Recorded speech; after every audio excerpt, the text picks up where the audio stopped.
بسم اللہ الرحمن الرحیم۔ السلام علیکم طالبات، امید ہے آپ خیریت سے ہوں گی۔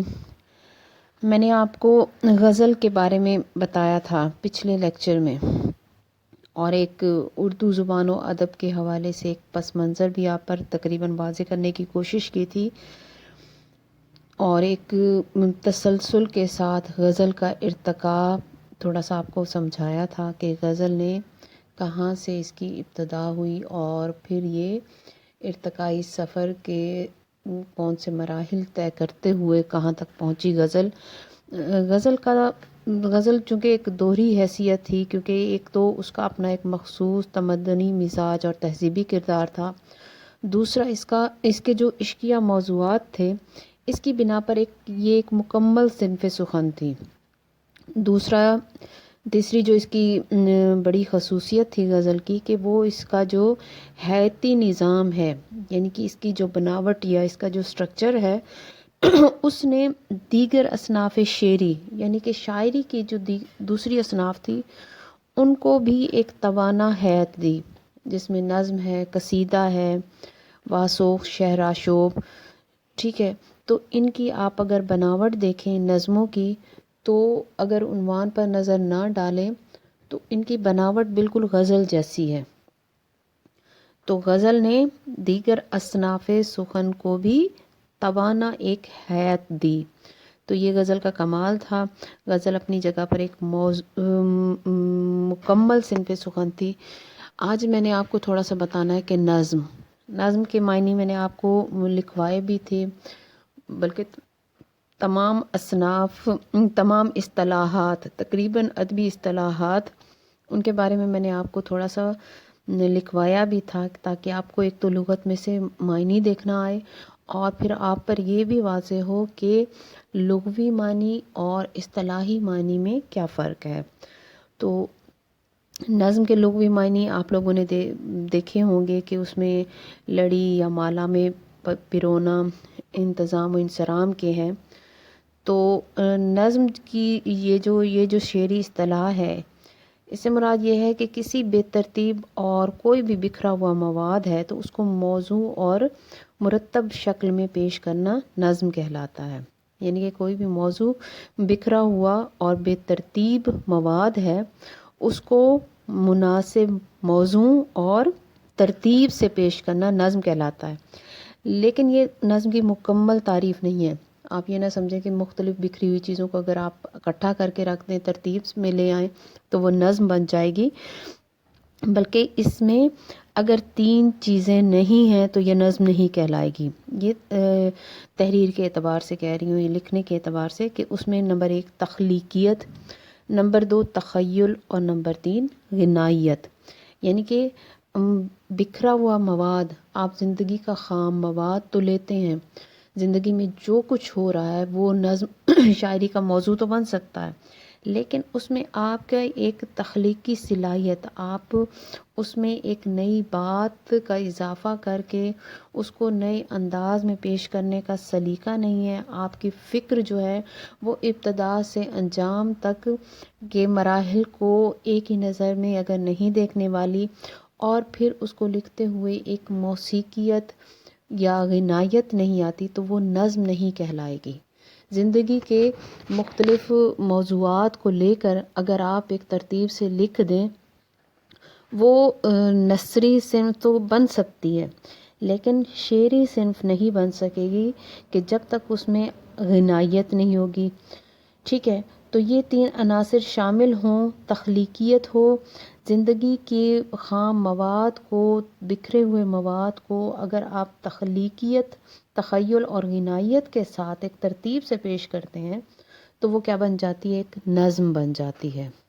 اسکالرس کیا کہتے ہیں کہ مشاہدہ کیا ہوتا ہے کہ آپ چیزوں کو دیکھنا، چیزوں کو اس کی ابتدا سے انجام کے حوالے سے دیکھنا، آپ کی حافظہ، آپ کی یاد، آپ کے جذبات اور الفاظ کی مصوری، یعنی کہ آپ لفظوں کو اس طرح بنائیں یا اس طرح پیش کریں کہ ایک تصویر سامنے آ جائے، آپ کی فکر اور یہ ان تمام عوامل سے گزر کر جو الفاظ کا ایک خوبصورت پیکر وجود میں آتا ہے تو اس کو شعری اصطلاح میں نظم کہتے ہیں۔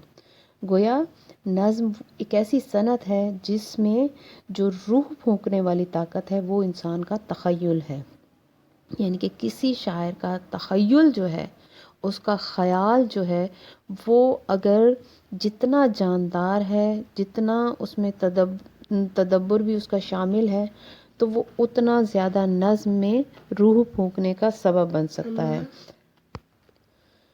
لیکن شاعر اس کو اس انداز میں بیان کرتا ہے، یہ سلیقہ ایسے آتا ہے کہ اس کے جو عملی عناصر ہیں ان کو الگ الگ شناخت نہیں کیا جا سکتا ہے۔ ایک مجموعی جو اس کا امپیکٹ آتا ہے وہی انسان کو متاثر کرتا ہے۔ اس میں الگ الگ اس کی صفات کو نہیں دیکھا جا سکتا۔ ہم آسانی سے اسے تخیل اور تخلیق کی کار فرمائی کا نام تو دے سکتے ہیں، جس میں اس کی زبان اور حیت جو ہے وہ نظم کے ایک آلات کے طور پر استعمال ہوتے ہیں، یعنی کہ اصل میں شاعر کا تخیل اور اس کی تخلیقی صلاحیت مل کر زبان اور بناوٹ کو استعمال کرتے ہوئے ایک چیز جو تخلیق کرتے ہیں وہی نظم کہلاتی ہے۔ نظم کی تخلیقی صنعت کاری کے عناصر کو الگ الگ نہیں کیا جا سکتا، ٹھیک ہے۔ نظم کی جو بنیادی خصوصیات ہیں وہ اس کا ارتکاز فکر اور تسلسل خیال ہے۔ ارتکاز فکر کا مرتکز ہونا، یعنی کہ مرکز میں ایک فکر کام کر رہی ہوتی ہے۔ نظم گو شاعر جو ہے وہ ایک خاص فکر کے تحت، خاص نقطے کے تحت وہ نظم لکھ رہا ہوتا ہے۔ وہ نظم چاہے جتنی طویل ہو، جس حیت میں ہو، جس بناوٹ میں ہو، لیکن اس میں وہ فکر جو ہے وہ اس سے ہٹ کر کوئی بات نہیں کرتا، اور اسی بنا پر اس کی دوسری جو خصوصیت پیدا ہو جاتی، اسی ارتکاز فکر کی وجہ سے، وہ تسلسل خیال ہے، یعنی کہ خیال کا ایک تسلسل ہے۔ ایک یعنی کہ یوں سمجھیں کہ ایک خاص موضوع پر ایک کہانی لکھی جا رہی ہے، تو دنیا میں تو بہت کچھ ہے، تو وہ سارا کچھ اس کہانی میں شامل نہیں ہوگا، بلکہ جس موضوع پر وہ کہانی لکھی جا رہی ہے، جس خاص فکر کے تحت، تو مصنف جو ہے وہ اسی کو پیش نظر رکھتے ہوئے کہانی لکھتا چلا جائے گا، اور کہانی پڑھتے ہوئے ایک سیکوینس سے انسان آگے بڑھتا چلا جائے گا۔ ہر آنے والی بات جو ہے وہ پچھلے بات کی وضاحت اور اس کو مزید آگے لے کے جانے والی ہوتی ہے۔ تو نظم کا ہر شعر اسی طرح ہوتا ہے کہ ہر شعر پچھلے شعر کا ایک تسلسل ہوتا ہے، کہ اس فکر کو آگے بڑھاتا ہے، آگے ایک ذہن سازی کرتا ہے، ایک تجسس ابھارتا ہے۔ تو اسی بنا پر نظم کی اصطلاح میں بے پناہ معنوی وسعت ہے، کیونکہ یہ صرف کسی حیت اور موضوع یا کسی کلیے یا فارمولے کی محتاج نہیں ہے۔ کسی بھی حیت میں لکھا جائے، کسی بھی موضوع پر لکھا جائے، تو اس میں نظم اگر کہی جائے تو اس کے لیے مخصوص موضوع، مخصوص مخصوص حیت نہیں کہی جا سکتی۔ کسی بھی حیت میں اور کسی بھی موضوع پر کسی بھی کلیے یا فارمولے کے تحت جو ہے وہ نظم لکھی جاتی، اس کو ہم کسی پابند نہیں کر سکتے۔ اسی بنا پر کہا جاتا ہے کہ نظم جو ہے اپنے دامن میں تمام اصناف کو سمیٹ لیتی ہے۔ تمام اصناف کو سمیٹ لیتی ہے مطلب یہ کہ نظم میں افسانہ بھی ایک مختصر افسانہ بھی ایک نظم کا موضوع بن سکتا ہے، نظم بیان کیا جا سکتا ہے، ایک طویل داستان بھی، بلکہ مثنوی سحر البیان میں نے آپ کو ایک مرتبہ غالباً سینڈ بھی کی تھی، صرف اس بنا پر کہ آپ دیکھیں کہ یہ سحر البیان ایک داستان ہے لیکن وہ نظم میں سمائی ہوئی ہے۔ حمد، نعت، آپ نے اس کی تعریفیں پڑھی ہیں، تو اللہ کی تعریف، سبحان اللہ، اللہ کی بے پناہ تعریفیں، وہ بھی نظم کا موضوع بن سکتی ہیں۔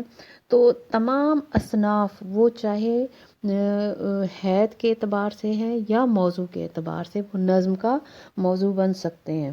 لیکن اس میں جو چیز موضوعات کے اس تنوع، کثرت اور رنگا رنگی کے ساتھ جو چیز لازمی ہے، وہ وہی چیز ارتکاز فکر اور تسلسل خیال، کہ شاعر جو ہے وہ ادھر ادھر نہ بھٹکے۔ مجھے اس موقع پر احمد ندیم قاسمی کا شعر یاد آ گیا۔ وہ کہتے تھے کہ میرے نقادوں کو بتاؤ میرا بھٹکنا کھیل نہیں، دائیں بائیں گھوم آتا ہوں، سمت کو سیدھا رکھتا ہوں. یعنی کہ آپ جو موضوع لے کر چل رہے ہیں، آپ اس سے ہٹ کر کوئی اور باتوں کرنا شروع کریں گے تو آپ اس راستے سے، اپنے ٹریک سے ہٹ جائیں گے. تو ارتکاز فکر کی، جتنا ارتکاز فکر مضبوط ہوگا اتنا زیادہ تسلسل خیال کی جو خاصیت ہے وہ بھی اتنی اسٹرانگ ہوتی چلی جائے گی. اس لیے کہا جاتا ہے کہ شاعری کی جو جتنی بھی اصناف ہیں، آپ نے شعری اصناف ادب پڑھ رہی ہیں نا، تو وہ ساری کی ساری شعری اصناف دراصل نظم ہی کی اصناف ہیں. غزل جو ہے وہ ایک ہی ہیت میں لکھی جاتی ہے، ہاں اس میں بحریں مختلف ہوتی ہیں، لیکن نظم چونکہ اس میں موضوعات کا بھی تنوع ہے، کثرت ہے، رنگا رنگی ہے، اور بناوٹ بھی ہر مختلف انداز میں آپ اٹھا لیں. نون میم راشد کی کتابیں اٹھا لیں، سب سے زیادہ جو ہے وہ مجید امجد کی نظمیں دیکھ لیں، آپ کو ہر نظم تقریباً ایک دوسرے سے مختلف بناوٹ کی دکھائی دے گی. تو اس لیے جو آپ شعری اصناف ادب پڑھتی ہیں وہ اصل میں نظم کی ہی قسمیں ہیں. اس لیے اصناف سخن اور شعری ہیتوں کو جو مجموعی نام دیا جاتا ہے وہ اقسام شعر کہا جاتا ہے. یعنی کہ جب آپ کے سامنے یہ کہا جائے کہ اقسام شعر کون سے ہیں، تو اس سے مراد یہ ہوگا کہ نظم کی قسموں کے بارے میں پوچھا جا رہا ہے. تو نظم کی قسمیں وہ شروع میں ہی میں نے آپ کو بتا دی تھی کہ نظم کی دو طرح سے قسمیں ہیں. ایک اس کی موضوع کے اعتبار سے قسمیں، موضوع کے معنی بھی میں نے آپ کو لغوی معنی لکھوائے تھے صرف اس وجہ سے کہ آپ کا ذہن جو ہے ان باتوں کی طرف سے بنیادی باتیں ہیں ان کی طرف سے جب آپ کا ذہن کلیئر ہوگا تو آگے کی بات آپ کو سمجھ آئے گی. موضوع کسی بھی شخص، چیز، جگہ، کسی بھی موقع یا حادثہ یا واقعے پر جو کچھ لکھا جاتا ہے وہ اس کا موضوع کہلاتا ہے. اور ہیت کہتے ہیں بناوٹ، وہ جس فارم میں لکھا جا رہا ہے، جس ساخت میں لکھا جا رہا ہے. تو نظم کی دو طرح سے قسمیں کی جاتی ہیں. ایک جو بناوٹ کے اعتبار سے ہے، اگر اس میں مثنوی ہے تو اس کا موضوع کوئی بھی ہو سکتا ہے. ٹھیک ہے، یہ بھی پابندی نہیں ہے خاص طور پر کہ اگر حمد لکھی جا رہی ہے تو کون سی ہیت میں لکھی جائے، یا اس ہیت میں صرف یہی صنف، یہی موضوع جو ہے وہ مخصوص ہے. ہاں البتہ مرثیہ کے بارے میں کہا جاتا ہے کہ مرثیہ جو ہے وہ زیادہ تر مسدس کی فارم میں لکھا گیا ہے. مسدس وہ ہر نظم کے بند جن میں 6 مصرے ہوں. مسدس حالی میں نے آپ کو دکھائی تھی، آپ دیکھیں اس کے 6 مصرے ہیں، ایک بند میں 6 مصرے ہیں. تو اس لیے میں اصناف شعری یا اقسام شعر کے حوالے سے جب بات کی جائے تو وہ نظم کی قسمیں ہوں گی. اور نظم کے دو بڑے قسمیں ہیں، ایک موضوع کے اعتبار سے اور ایک جو ہے اس کی ہیت کے اعتبار سے.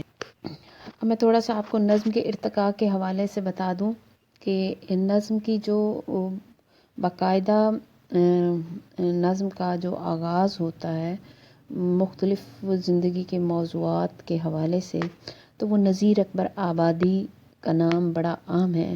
عوامی شاعر کہا جاتا تھا اور انہوں نے زندگی کے عام موضوعات پر بڑی طویل نظمیں لکھی ہیں.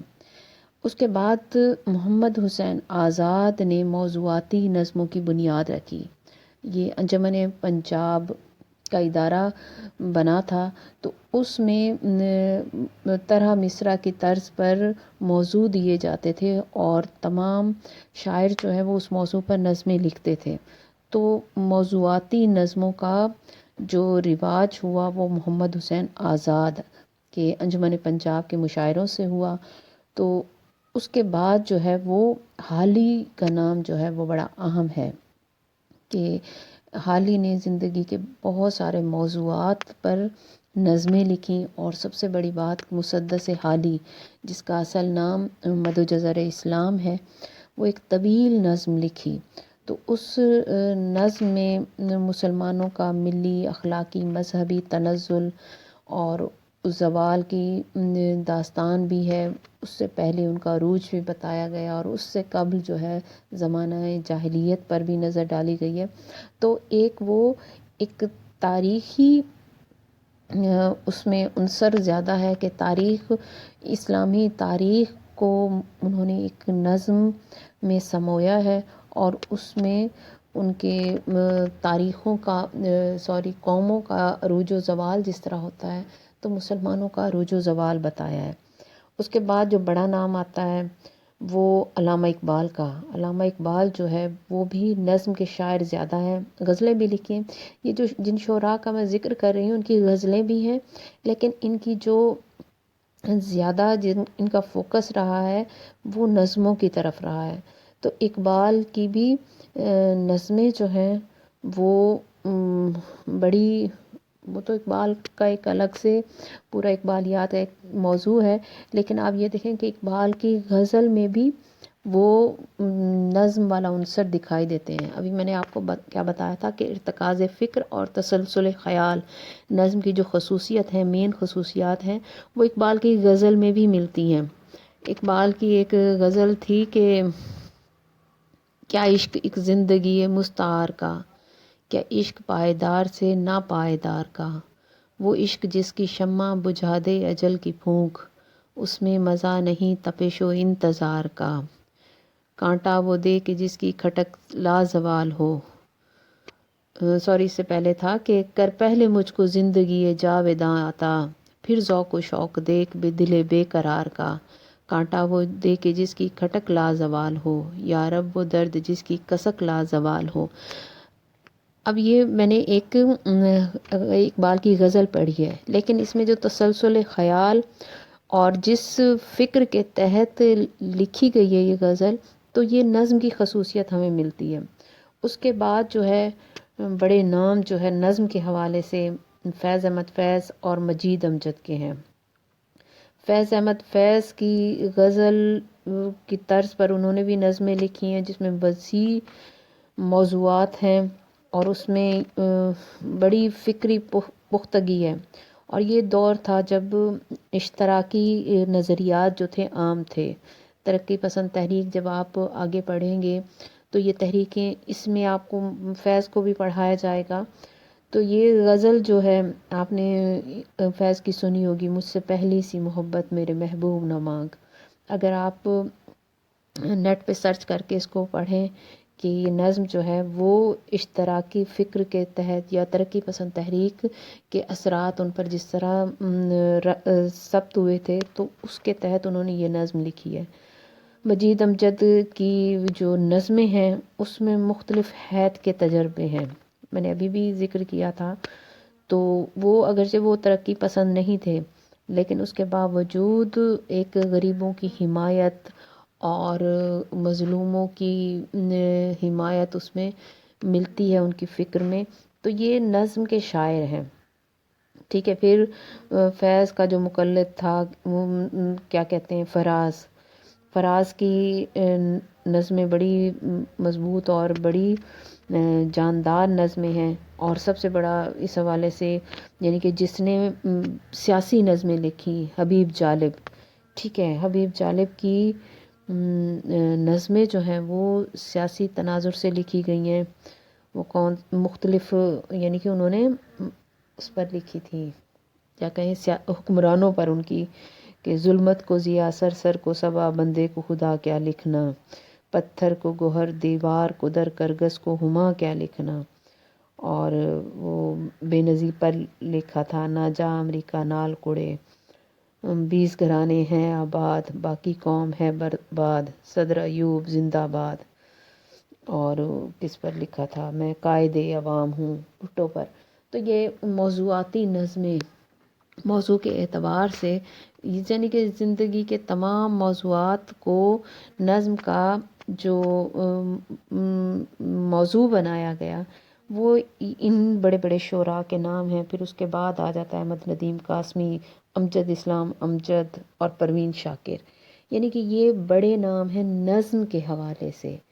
یہ اس میں نے ابھی موضوع اور حیت کے اعتبار سے بات نہیں کی، یہ صرف آپ کو ایک ترتیب وار شعراء کا نام بتایا ہے، مقصد یہ کہ آپ اس کو بار بار سنیں تو آپ کو ایک تاریخ وار ان کا پتہ بھی چلے کہ پہلے کون سا شاعر تھا۔ نذیر آبادی، اس کے بعد محمد حسین آزاد، پھر حالی کے بعد اقبال کے بعد فیض احمد فیض، ان کے بعد جو ہے وہ فراز، اور پھر احمد ندیم قاسمی، امجد اسلام امجد، پروین شاکر۔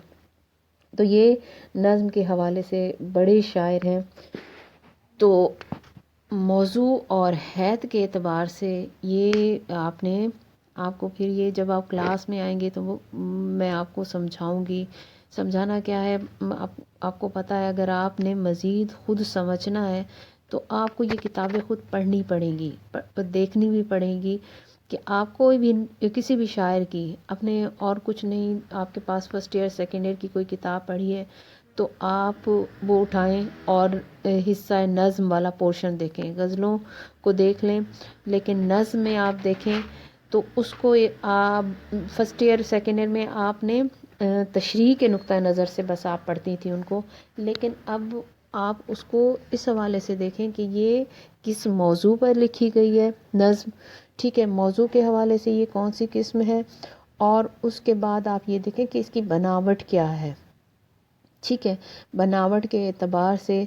اور اگر آپ کو بناوٹ کے اعتبار سے اس کی سمجھ نہ آئے تو میں نے آپ کو کتاب لکھوائی تھی اصناف ادب ڈاکٹر رفیع الدین ہاشمی کی، تو اس میں بناوٹ کے اعتبار سے جو قسمیں ہیں، مثنوی ہے، قطع ہے، رباعی ہے، مثلث ہے، مخمس ہے، مسدس ہے، تو آپ اس میں سے دیکھیں کہ یہ کس سے میچ کر رہی ہے، ٹھیک ہے۔